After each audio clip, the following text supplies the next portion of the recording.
What a heartbreaker for the Vancouver Canucks last night. As the team fought valiantly against a strong Nashville squad, they just couldn't find the back of the net against a wall of defense. Can this losing streak be turned around? Stay tuned as we dive into the latest updates and discuss how the Canucks can bounce back. Don't forget to hit that subscribe button and like this video to stay in the loop with all things Vancouver. Hey Canucks fans, let's dive into the latest happenings surrounding our Vancouver Canucks. It's been a tough stretch for the team, and I know we're all feeling the weight of these recent performances. Just last night, we witnessed another disappointing outing against the Nashville Predators, where we couldn't find a way to solve Juuse Saros, who recorded a shutout with 27 saves. It's hard to watch, especially given how many chances we generated but just couldn't capitalize on. Now, I want to focus on why we've been struggling lately. We've gone winless in 5 straight home games, which is just unacceptable for a team with the talent we possess. Our power play has been particularly anemic. We had 3 opportunities against the Predators, and we came up empty. When you're struggling like this, you have to find a way to convert those chances into goals. It's frustrating to see the team control the play, yet not get the results. And let's talk about the upcoming decisions management has to make. With the trade deadline looming, there's a lot of speculation about potential moves. Do we go all in for a big name to shake things up, or do we look to build for the future? Personally, I'm torn. On one hand, I believe we have the pieces to make a serious playoff push if we can get our act together. On the other hand, bringing in a significant player could disrupt the chemistry we currently have. You believe that's the best decision? I'm honestly divided on this. Looking at the players, I think it's crucial we see more from our stars. We need Elias Pettersson and Quinn Hughes to step up and lead by example. They're capable of so much more, and I know they can rise to the occasion. The fans are counting on them, and we need them to show that they can perform in high-pressure situations. Then there's the goalie situation.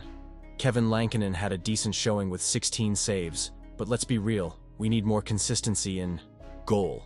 If we can't rely on our goaltending to make critical saves, it's going to be an uphill battle every night. The defensive lapses have been too frequent, and we need to tighten things up if we expect to compete. Speaking of competition, let's not forget about the young talent we have on our roster. The debut of Colton Dach against his brother, Kirby, was a nice touch of family rivalry, but it's time for these young players to step up and make an impact on the ice. We need that youthful energy and creativity to break through the stagnant play we've seen lately.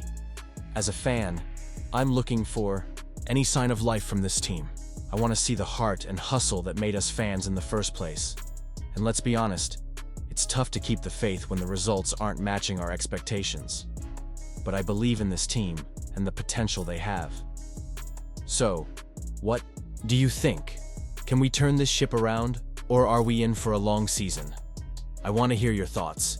Share your expectations and frustrations in the comments below. Let's get a discussion going about what changes we need to make to find success again. I've been following the Vancouver Canucks closely, and there's a lot to unpack regarding the recent tension between JT Miller and Elias Pettersson. It's become quite a talking point among fans and analysts alike. We've seen how Miller's fiery personality can clash with Pettersson's more reserved nature, and it feels like this situation has reached a boiling point. Imagine the scene. Miller, the veteran leader, gets into Pettersson's face during a game or practice, calling him out for a mistake. Pettersson, being the introspective player he is, doesn't take it well.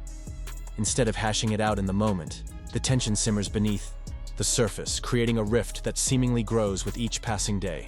It's the kind of situation that can either ignite a team's spirit or tear it apart, and as Canucks fans, we're all on the edge of our seats wondering which way it will go.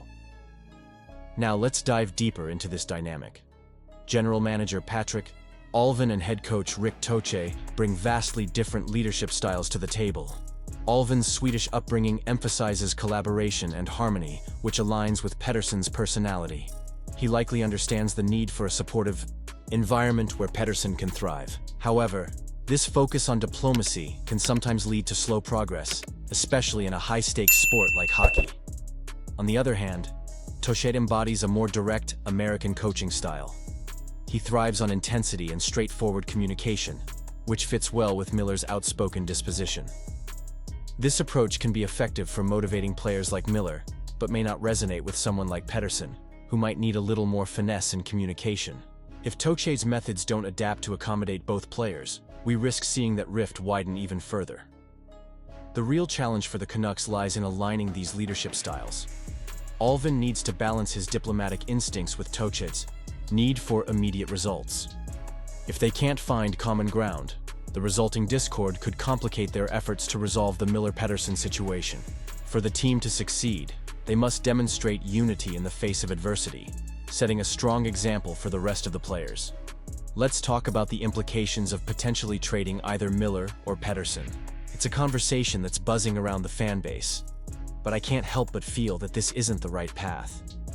Trading one of our star players would send a message that we're giving up on resolving internal conflicts, and that's not a great look for the organization.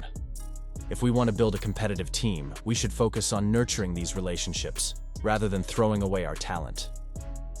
Moving forward, the Canucks have an opportunity to turn this situation into a strength. By embracing their distinct approaches, Alvin's diplomacy and Tocche's directness, they can create a balanced strategy that guides the team through these challenges.